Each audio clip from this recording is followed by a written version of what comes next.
Hebreos capítulo 2, vamos a revisar y a estudiar la palabra de Dios el día de hoy en el capítulo 2 del versículo 1 al 4. Pueden sentarse. El título de este sermón es No te dejes llevar, no te dejes llevar.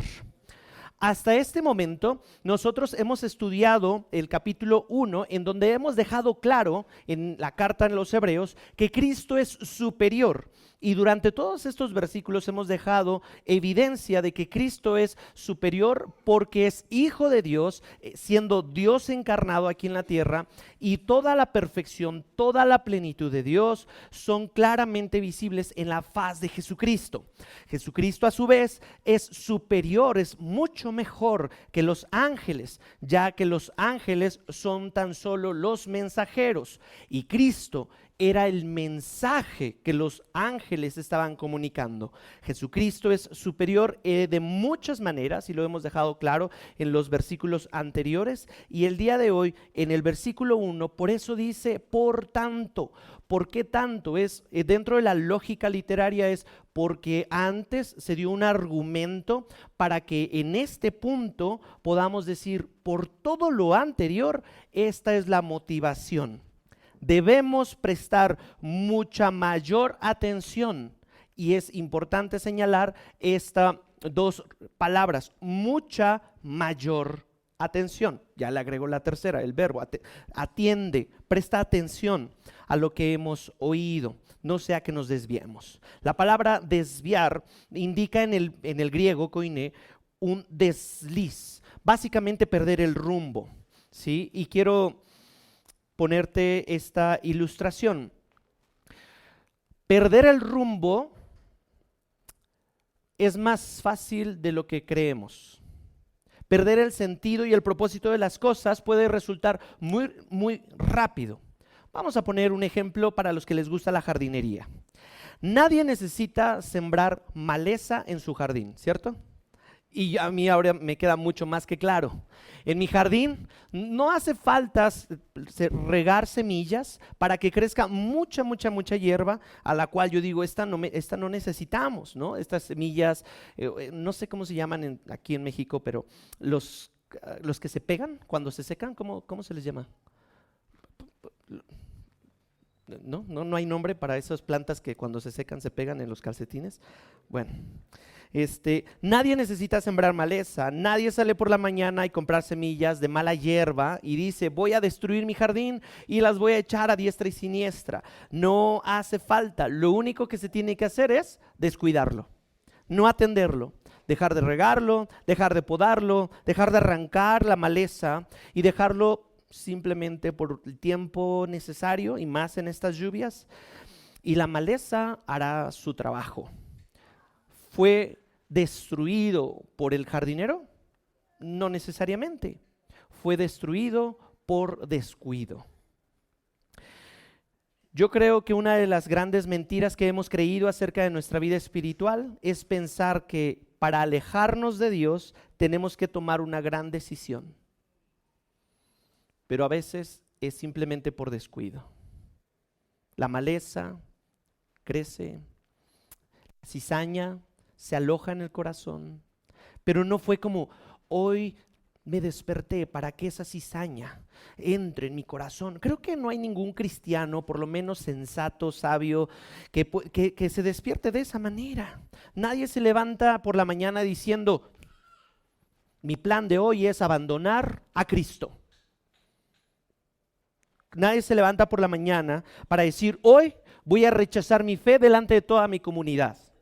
Creo que nadie se levanta para darle la espalda a Dios. Pero normalmente eso no sucede, que alguien se levante con este tipo de ideas, a menos de que nunca hayas creído en Cristo y adoptes o abraces cualquier otra filosofía o ideología. Me llama mucho la atención porque el día de ayer estaba viendo un debate entre un gran apologista moderno, Rigoberto Hidalgo, lo puedes encontrar en YouTube, que se enfrentó con un satanista. Pero ahí te va, se denomina satanista ateo. Entonces tú dices, ¿qué? ¿Cómo va a ser ateo pero cree en Satanás? En fin, me dio mucha lástima ver como su debate de él porque no tenía básicamente ningún argumento en contra de Cristo y la resurrección de este.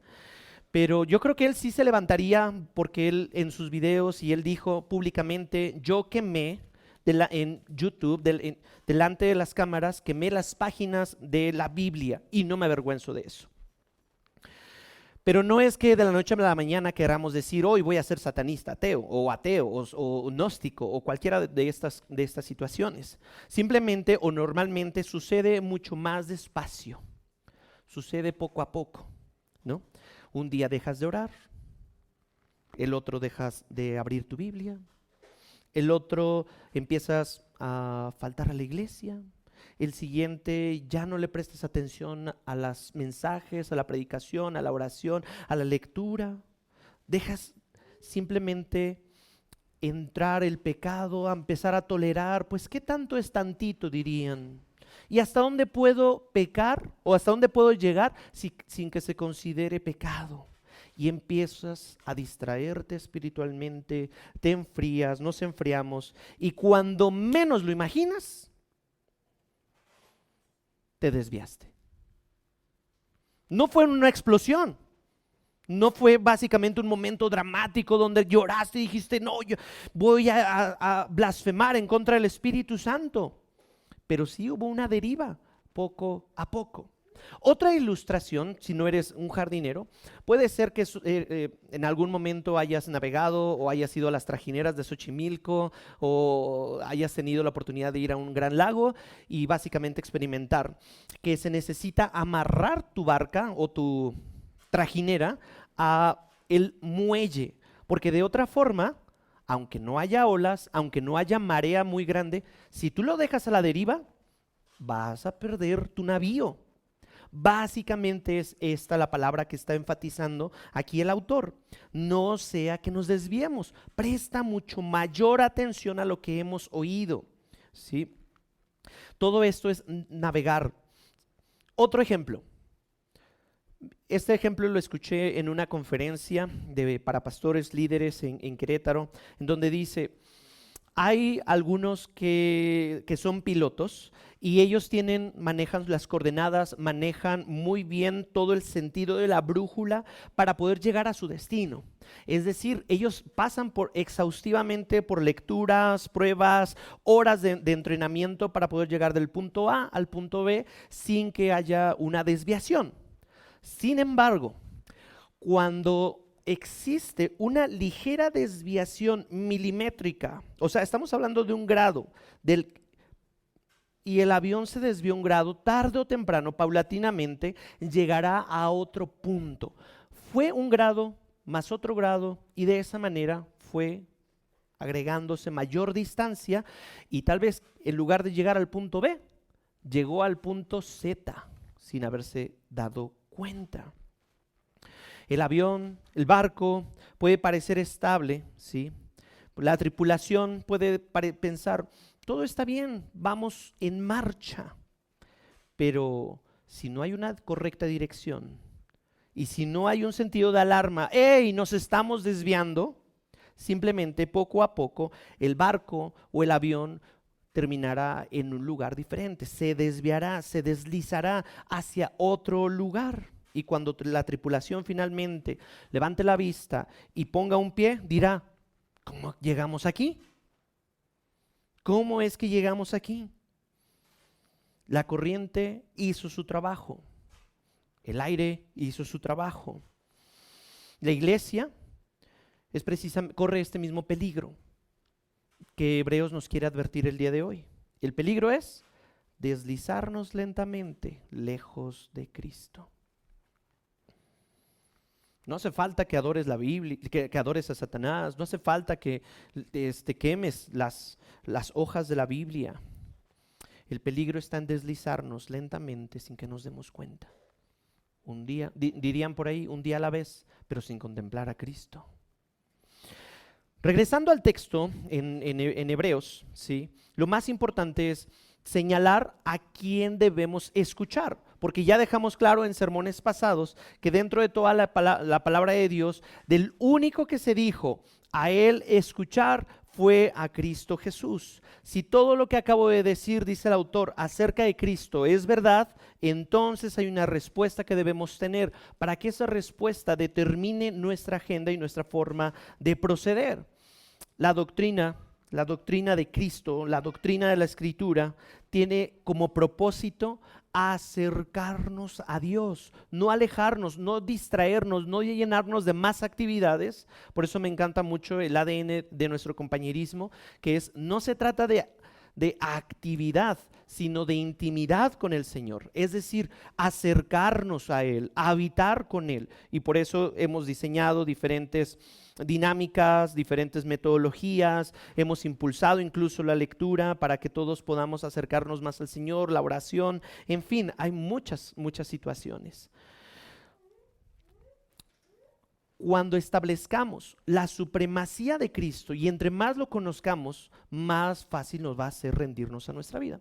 Estaba platicando con mi esposa en el camino sobre esta predicación y salió mientras estábamos conduciendo, pues, fuimos con los jóvenes, los acompañamos a Reforma para que pudieran evangelizar, oramos por ellos. Fue un momento que le dije, me siento muy alentado, como muy feliz ver al grupo de jóvenes que están evangelizando. Les dije, me siento muy feliz, gloria a Dios, porque sabes, en la mañana estaba batallando con mis propios pensamientos, pero le digo, qué hermoso regalo me hizo Dios a través de los jóvenes que estuvieron participando, ¿sí? Y concluimos, no está tan mal venir al centro de la ciudad, no está tan mal venir aquí a Reforma.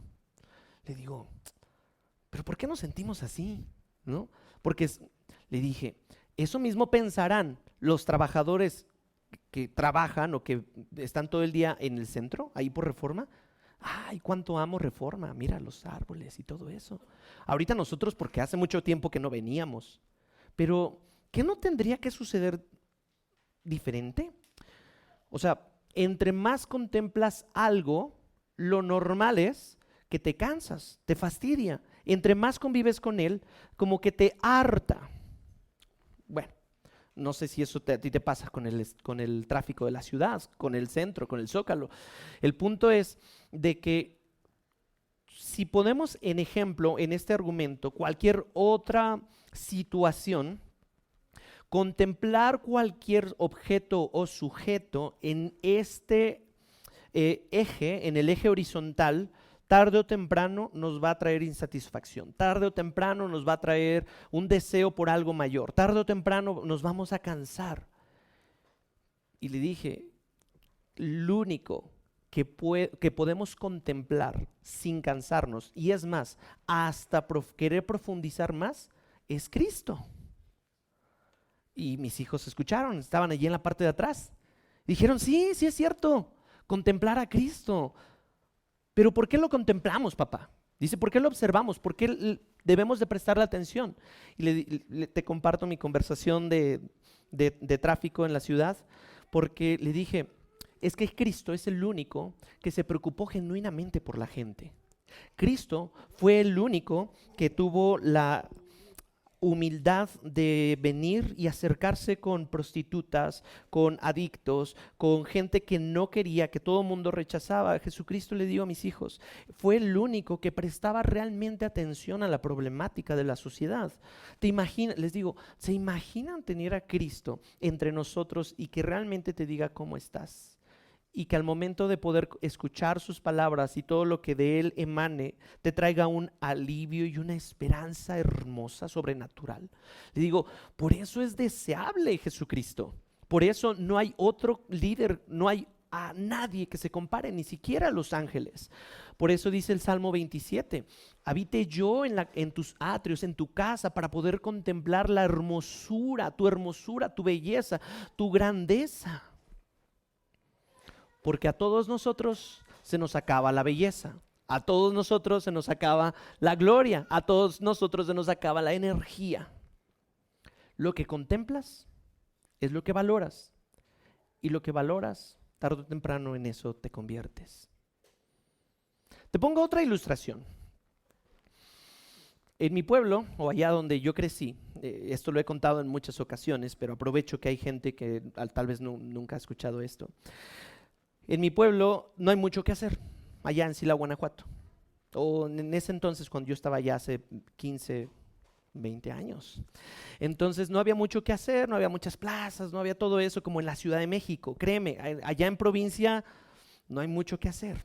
Entonces, llega el atardecer, salen los niños de la escuela, comes, terminas tu tarea. Y lo que hace la mayoría de la gente, voy a tomar esta silla, ¿me ayudas, Uri, a tomar esto?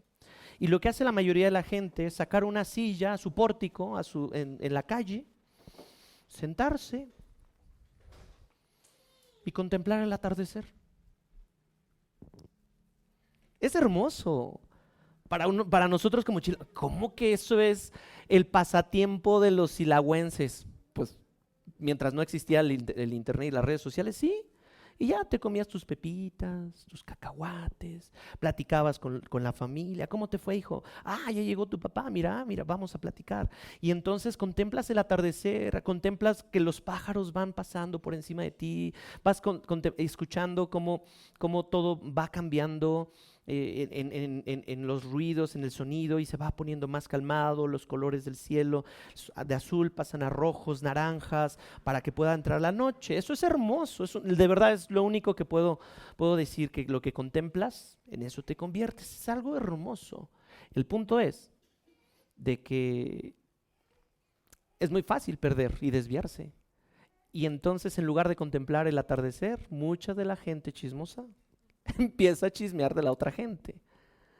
Y empieza, oye, mira, ahí viene Don Trini, híjole, ese Don Trini, ¿ya te fijaste que se separó de su esposa? Y entonces su esposa se metió con el panadero y todo se desvirtúa y ya se empieza a contar todo el chisme. Y entonces viene doña Clementina, que viene pasando, oiga, ¿qué tal? ¿Cómo está? Y muy bien, buenas tardes. Y entonces te empieza a contar otro chisme y todo se desvirtúa.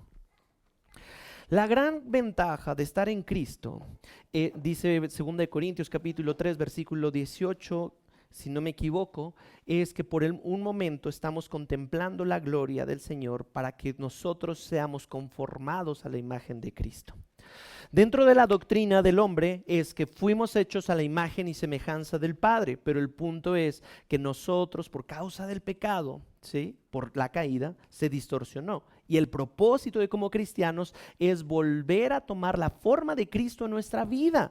Ese es el fin del cristiano, volver a nuestro Rey a través de un cuerpo glorificado, a través de esa transformación. ¿Sí? El punto no es llegar a ser glorificado simplemente para que yo tenga un cuerpo glorificado, santificado o justificado, sino porque nuestra naturaleza corrupta no puede contemplar completamente a nuestro Dios. Por eso necesitamos ser hechos a la imagen y semejanza para poder acercarnos a nuestro Dios. Presta atención a lo que has oído. Es la advertencia del autor. Por tanto, debemos prestar mucha mayor atención. Observa intensidad en esas palabras. No dice simplemente como ve y pues que te entre por aquí, te salga por acá. Y no es como adopta el cristianismo, así como adoptas, no sé, que eres hipster o que fuiste hippie o como un estilo de vida nada más, sino presta atención para que esta verdad te transforme. Debemos prestar mucha mayor atención. La idea es aferrarse firmemente a algo. Si tú no amarras bien tu bote al muelle, se va. La idea es amárrate firme, echa tu ancla en Cristo. Más adelante lo va a aterrizar. La pregunta es, ¿a qué le estamos prestando mayor atención hoy?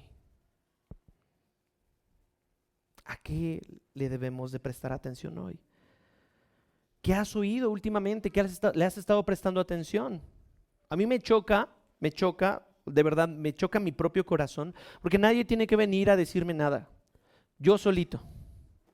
Y digo, Señor, líbrame, y por eso me gusta mucho poder platicar y externar este tipo de cosas, ver a los muchachos, leer la escritura, porque me va transformando el mensaje acerca de Cristo, ¿sí? Para que nosotros podamos ser aferrándonos a Él firmemente. Versículo 2 de Hebreos dice, Porque si la palabra hablada por medio de ángeles resultó ser inmutable, y toda transgresión y desobediencia recibió una justa retribución.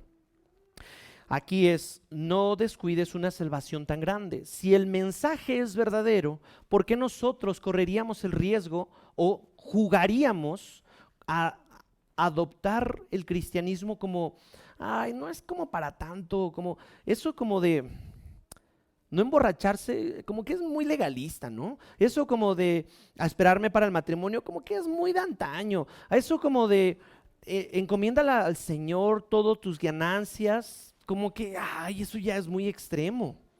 El punto es, no descuides una salvación tan grande, porque si la palabra hablada por medio de ángeles resultó ser inmutable, entonces el autor está hablando, sí, de que debemos de prestar atención a lo que Cristo señaló.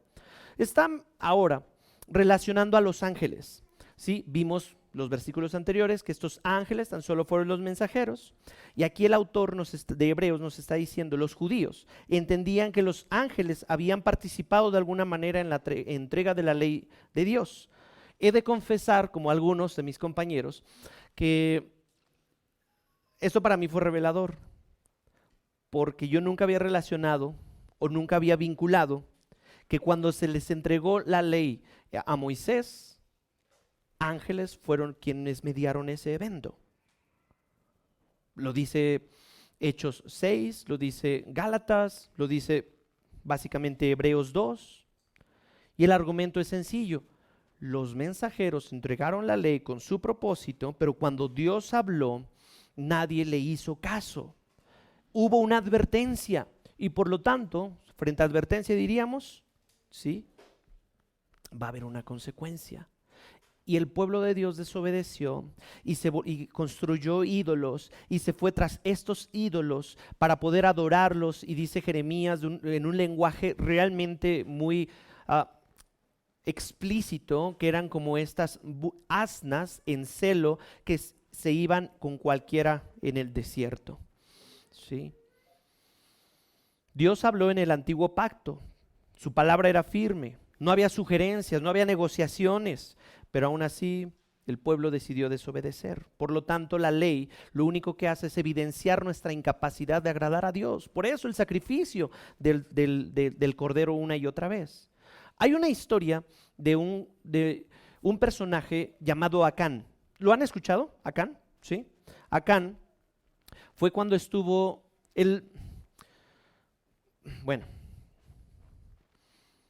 Josué, el libro de Josué, Dios lo usó para poder conquistar ciertas ciudades. Pero dijo Dios, no tomen nada, destruyan todo, ¿sí? Pero Acán, muy vivillo, dijo, me encontré un gran manto, me encontré un gran tesoro, y lo escondió, lo ocultó, lo enterró. Quizás pensó, nadie me vio, pero Dios ya lo había visto. Y la desobediencia de Acán recibió una justa retribución. ¿Por qué? Porque la palabra de Dios es seria. No es un juego, no son fábulas, como creía o cree este joven Pablo, satanista, ateo, del que vi ayer en este debate. Y entonces el autor de Hebreos hace una pregunta: ¿cómo escaparemos nosotros si descuidamos una salvación tan grande? ¿Sí? ¿Cómo escaparemos si rechazamos la salvación? Dios es justo y si alguien peca, recibirá esa retribución. No hay medias tintas. Aquí no está hablando de que perderemos la salvación. Dice, estás descuidando una salvación tan grande. ¿Por qué? La audiencia de Hebreos no era gentiles como en otras cartas. La audiencia de Hebreos era para cristianos que ya conocían del Evangelio y entonces estaban pecando deliberadamente a sabiendas de la retribución y dicen, no me interesa, no me importa, hasta lo voy a ver hasta dónde llego. Y eso tiene que ser confrontado. El pecado tiene que ser confrontado. El pecado tiene que ser dicho de frente y decir, eso no le agrada al Señor. Eso que hiciste es abominación delante del Señor. Fue una burla delante del Señor. Y necesitas arrepentirte. necesitas alejarte de ese pecado y necesitas reconciliarte con el Señor. Porque la palabra de Dios no cambia. Ahora, gracias a Dios ya no vivimos bajo la ley, sino en un nuevo pacto en Cristo Jesús, en donde Cristo pagó toda la ira cargó toda la ira del Señor para que tú y yo podamos ser perdonados. Eso entonces debe traer un mayor gozo para el cristiano de decir: Señor, tú sabías cómo iba a pecar, cómo me iba a equivocar, hasta dónde iba a llegar, y aún así Cristo murió por amor a mí. Sí, estás perdonado.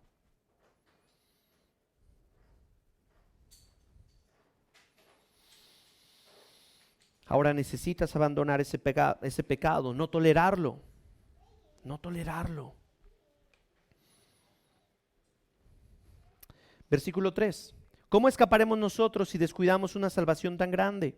Ojo, insisto, no estamos hablando de que vas a perder la salvación, pero hay una gran diferencia cuando un cristiano ha descuidado su salvación, su santidad, ha descuidado su relación con el Señor, y entonces va a cosechar cardos y espinos en su vida.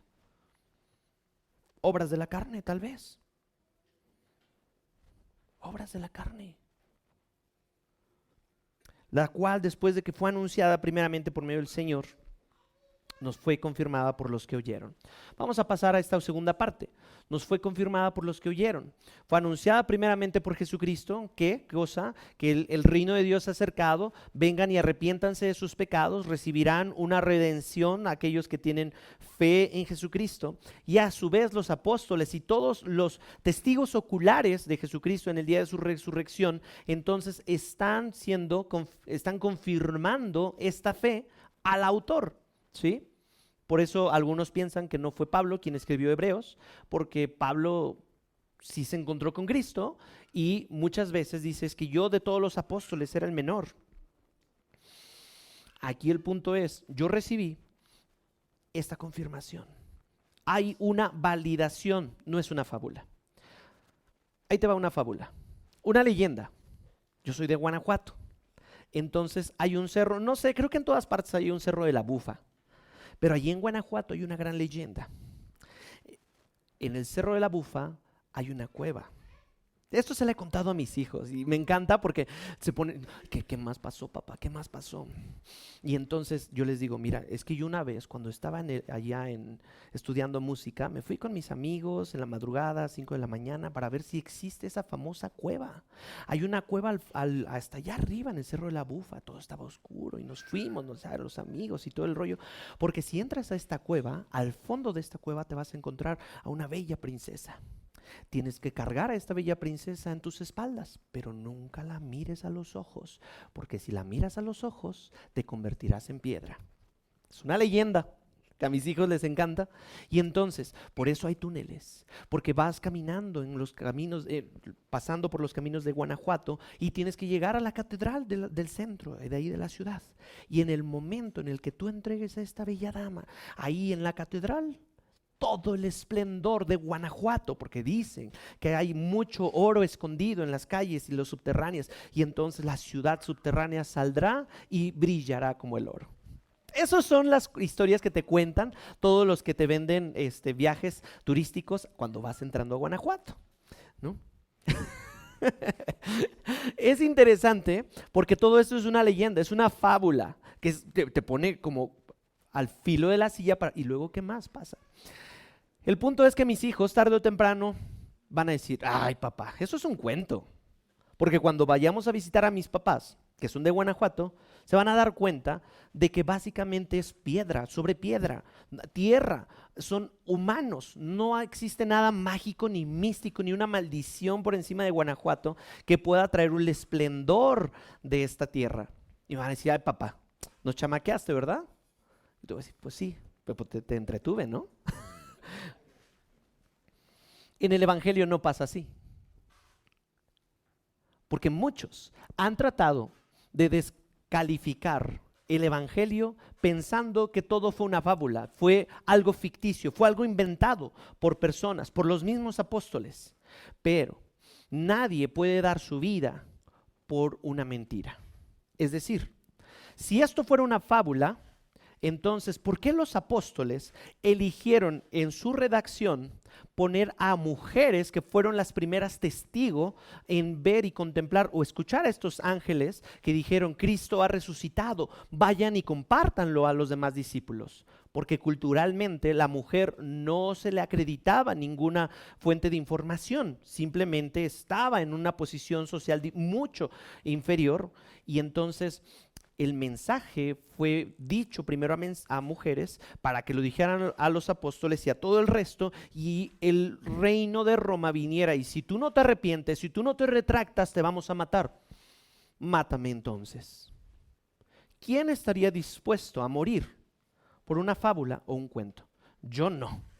Yo no estaría dispuesto a morir por la fábula del Cerro de la Bufa. Diría: que se muera el que lo inventó. El punto aquí es que hay mucha evidencia interna bíblica y externa, extrabíblica, que confirman la autenticidad de los hechos, en donde el Espíritu Santo no tan solo inspiró, sino que supervisó la escritura de estos hombres, guardando cierta personalidad de cada uno de ellos, para que pudieran escribir sin error, supervisados por el Espíritu Santo. Eso es maravilloso, porque todos los libros de la escritura tienen un hilo conductor para que podamos decir: todo se trata de la gloria de Cristo. ¿Qué frase? Hay una salvación tan grande que está dispuesta. Y si eso es realidad, ¿por qué entonces a través de los siglos se ha tratado de callar esa verdad? Si eso no fuera realidad, ¿por qué habría gente que se enciende al momento de que le hablas de Cristo y del Evangelio? Y que le citas a la gracia y el amor de nuestro Señor, y que Él estuvo dispuesto a morir por cada uno de nosotros. Porque hay gente que trata de acallar todo esto, incluso que trata de avergonzar a estos portadores del mensaje. Jóvenes que salieron a evangelizar. Yo creo que ustedes no están, mejor dicho, ustedes están creyendo en la verdad de Cristo. Por eso, esa verdad es la que los pone para poder ir y comunicar una verdad que necesitan ellos y proclamar la salvación a toda la gente de la zona rosa de la Ciudad de México. Ahora, jóvenes, necesitamos entrenarnos, capacitarnos y poder madurar en nuestra teología y conocimiento de Cristo y de las Escrituras, porque si no va a salir alguien de la zona rosa y te va a decir: es que ¿por qué me estás amedrentando? Eso es violencia, hay una fobia de tu parte, hay una discriminación de tu parte, porque me dices que solo hay dos géneros cuando yo puedo ser A, B, C, D, G y todo lo demás. Yo puedo ser de cualquier color, yo tengo mi propia verdad, yo creo entonces en otras. Preparémonos fervientemente para que podamos dar apología, defensa de nuestra fe, porque si no va a llegar cualquiera, ni siquiera un ángel, ni siquiera un demonio a decirte: aléjate de Cristo. Te va a llegar cualquier chilanguito y te va a decir: lo que tú dices es una fantasía. Uy, sí es cierto. Uy. Por eso preparémonos. ¿Qué defensa vamos a dar si nosotros tenemos un gran mensaje para comunicar? Fue confirmada dentro de los padres de la iglesia en siglos tempranos, donde dijeron: la palabra de Dios, el canon se cerró, la palabra de Dios es todo lo que tú tienes en tus manos, no necesitas añadirle. Y para que no llegue cualquier persona y te diga: es que existen otro tipo de libros que se consideran deuterocanónicos, fuera del canon bíblico, ¿por qué los marginas? Recuerda quién te anunció esta salvación. Recuérdalo.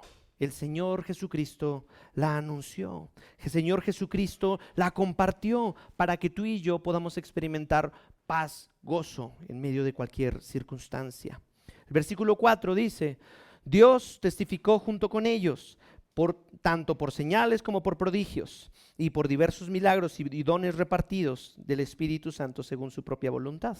Eso es muy fácil. Básicamente, Dios testificó junto con ellos, quiere decir Dios habló, Dios confirmó, ¿sí?, el mensaje de los apóstoles, en aquel entonces harán prodigios y señales y milagros que expulsarán demonios, que fue una instrucción muy específica para los apóstoles de esa época o los discípulos de Cristo en esa época, porque no vemos una repetición de esa misma instrucción en las cartas paulinas o en las cartas universales diciendo lo mismo. Por lo tanto, Dios utilizó esos prodigios, esas señales, todos esos diversos milagros, ¿sí?, en los apóstoles para confirmar: esto es certero, esto es verdadero, el evangelio es algo que puede transformar y restaurar tu vida. Solamente arrepiéntete y conecta con Dios. Es interesante lo demás, no voy a ahondar muchísimo en eso porque hay mucho que hablar. Dice: por dones repartidos del Espíritu Santo según su propia voluntad. Aquí estamos hablando de que primeramente la tercera persona de la divinidad eterna es quien reparte los dones o estas manifestaciones del Espíritu para que pueda confirmarse el mensaje, no para que el mensajero tenga la centralidad.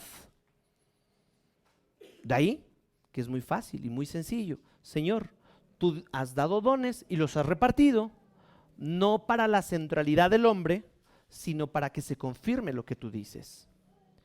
Y en esta iglesia: pastor, ¿y por qué no hablan en lenguas aquí en Horizonte, Ciudad de México? ¿Se han preguntado? Pastor, ¿y por qué no hacemos noches de gloria y como todo esto? Porque creemos que Dios los reparte esos dones con liberalidad, conforme Él quiere. ¿Para qué? Para que sea edificada la iglesia y entonces traiga gloria al Señor. Ahora, debo arrepentirme de algo. Quiero ponerte el ejemplo. Debo arrepentirme de algo. Yo he promovido test en internet para que encuentres tu don. Para algunos le ha servido ese tipo de test. ¿Pero por qué me arrepiento? Porque probablemente muchos reciben los resultados del test como palabra de Dios. Tengo este don. ¿Cómo lo sabes? Es que me resultó en el test. Y entonces estamos dejando la palabra de Dios y la comunión con Él para que Él sea quien nos confirme. Necesitamos orar para que Dios nos confirme el don que tenemos y entonces ponerlo por obra, para no ignorarlo, para poder prestar atención. Bien, para ir cerrando entonces todo este mensaje, ahora quiero que pienses en tu propia vida. ¿Dónde estás espiritualmente hoy? No donde estabas hace 5 años, no donde estabas cuando conociste a Cristo, no donde estabas cuando fuiste bautizado. ¿Dónde estás hoy? ¿Te dejaste desviar? ¿Te deslizaste? ¿Te fuiste? Voy a usar ¿Te desviaste como un avión? Quizás no has abandonado la fe, pero has comenzado a derivar, a deslizarte, a ir por la deriva. Probablemente hoy oras menos, probablemente la palabra de Dios ocupa menos espacio en tu vida, probablemente el pecado te incomoda menos, probablemente la adoración a Dios se ha vuelto rutinaria, como nada más: sí, pues ya hice mi devocional, mi arde, ya, Salmo 127, check, vámonos, ya, lo que sigue, ¿no? Tal vez Cristo te maravilla menos. Tal vez no lo has notado, tal vez tu familia no lo ha notado, tal vez la iglesia no lo ha notado, pero tú sabes que el ancla no está. Hay un verbo que utilizan ahí en los navíos: garreando. O sea, sueltas, dicen los expertos que el ancla necesita agarrarse para que no se mueva. Ese verbo se denomina garrear, como si fuera una garra. Tú sabes que el ancla está deslizándose, no está agarrándose bien frente al... Sabes que la corriente de este mundo te está moviendo en lugar de que nades en contra de la corriente. Y quizás hoy, al mirar espiritualmente a tu alrededor, te des cuenta que no estás donde creías que estabas.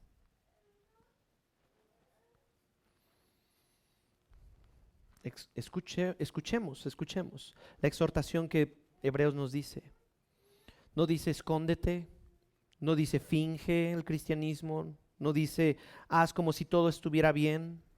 Dice, presta mucha atención a lo que has oído. Vuelve tus ojos, tus oídos, todo tu ser a contemplar a Cristo.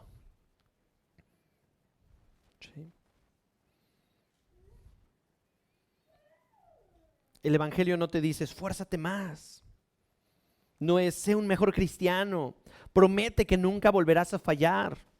El remedio o el remedio, la afirmación que Hebreos nos está diciendo es, mira nuevamente a Cristo y déjate fascinar por su santidad y déjate perder en su perfección. Profundiza en su amor, porque Él te sostendrá con su poder, con su naturaleza. Él te purificará, Él te sanará, Él te restaurará, porque Él murió por ti. Él te ama. Vuelve solamente, vuelve y contempla nuevamente la cruz, mira nuevamente a Cristo, recuerda nuevamente su gracia, su perdón, su amor y vuelve a maravillarte y no cauterices tu corazón. La salvación es tan grande que debería derretir nuestro corazón. Una pregunta para llevarnos hoy, para descargar sería, ¿qué está capturando hoy tu atención más que Cristo? ¿Tú piensas que el scroll infinito no te va a desviar?